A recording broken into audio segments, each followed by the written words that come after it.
Hundreds of people in the valley say they are hearing voices in their heads. And those voices are being transmitted by microwave or other methods. Well, several viewers asked us to investigate what they call electronic harassment. KMIR 6's Angela Monroe joins us now with what she's discovered. Angela. Electronic harassment, synthetic telepathy, voice-to-skull technology. Chances are you haven't heard of these terms, but after searching the internet, I found dozens of websites dedicated to the phenomenon and several Valley residents who say they're victims. How much more can you invade me than to go into my brain? It sounds like somebody else is reading the book, only it's thoughts. We're not having a group hallucination.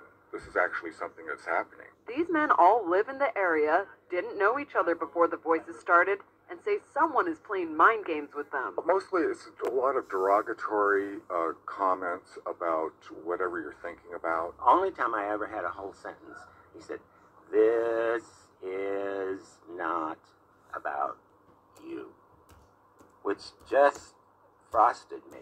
If it's not about me, what the hell am I going through all this for? Kevin Bond says he used to have a normal life. I was living in the San Diego area. I was clerking for a federal judge, and I noticed that I was being followed by a whole bunch of people. According to the websites, what Bond is describing is called gangstalking. He moved to Palm Springs to... Frosted me. If it's not about me, what the hell am I going through all this for? Sorry about Kevin that. Bond says he used to have a normal life. I was living in the San Diego area.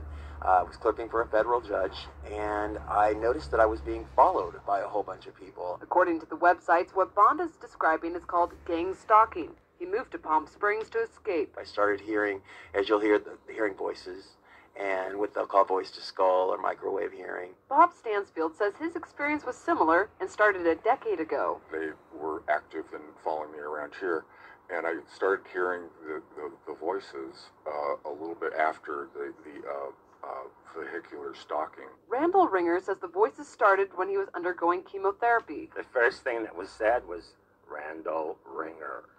And I sat up straight and I went into the bathroom, and I looked in the mirror. Looked myself in the eyes, and I said, did that really happen? Bond says he's found more than 300 victims locally and is tracking others across the state through billboards.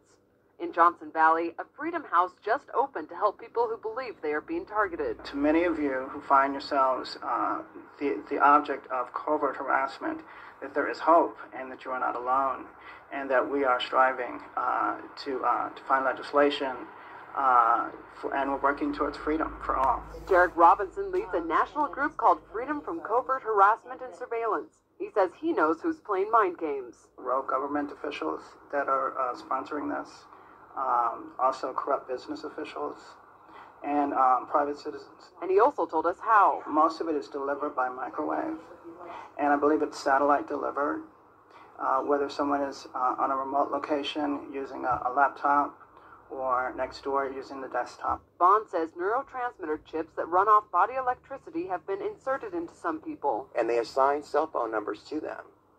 The cell phone numbers are then run through a computer, and a computer translates your thoughts. This crime has been available to the military for 60 years. We sat down with local psychiatrist Dr. Alan Drucker to get his professional opinion. There's no scientific evidence and there's no objective evidence to show that what they believe to be happening is factually true. So what does the doctor believe is behind these voices? Information that I found on many of these websites really confirms or is consistent with what I see in delusional disorders. But these men disagree. I've been to a psychiatrist, and they gave me anti-schizophrenia medication, and it did absolutely nothing whatsoever. However, Dr. Drucker says delusional disorder has no real medical treatment and is believed to start because of disrupted dopamine pathways in the brain. These pathways then start to fire or get triggered in the absence of actual stimulation of a person actually speaking or the radio being on, etc. Dr. Drucker says dopamine can be disrupted for a variety of reasons: a genetic predisposition, illicit drugs, and even chemotherapy. These men have their own He's an idiot, why that they're doctor. being harassed. Fucking I think idiot. that I was targeted because I'm gay. I reported someone for selling what I thought they were selling drugs, and they were. Nationwide, this crime is committed about 60% against white women ages from 30 to 38. But in Palm Springs, it's almost 98% gay men. It does tend to occur more This in guy's an idiot. populations of individuals who are marginalized or in some way stigmatized in society. But these men disagree and say police and the psychiatric community need to take them seriously. When I worked for the government, I heard a lot of people coming in saying, I'm hearing voices through my tooth. Now I look back and I think, are they like I am now and I just didn't pay attention? For them, the voices are a waking nightmare. And Kevin Bond told me they're working on a book project about electronic harassment and pitching the idea to DreamWorks. Back to you.